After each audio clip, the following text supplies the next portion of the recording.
В минувшие выходные в библиотеке имени Гаспринского провели традиционную акцию «Библия-ночь». Читаем всей семьей. Мероприятие посвятили семейным ценностям, обычаям и воспитанию детей.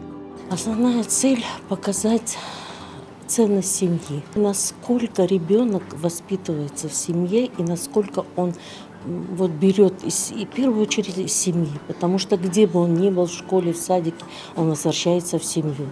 Как там, что там, воспитание.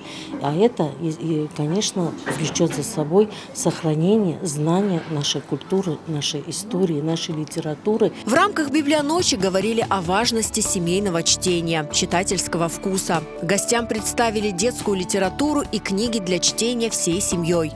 Также гости могли насладиться выставкой картин художника Артура Наджмидинова.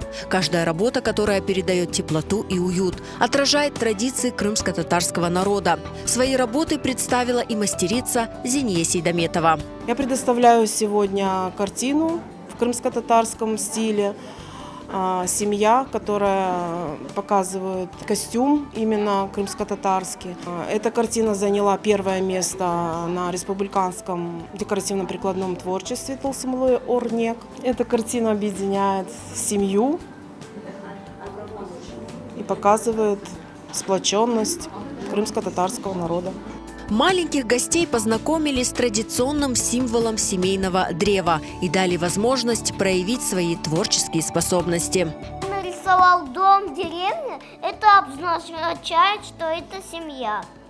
Как красиво! Сегодня мероприятие «Библия-ночь». Это гранат. Он обозначает семью. Мероприятие своими выступлениями украсили любимые крымско-татарские артисты.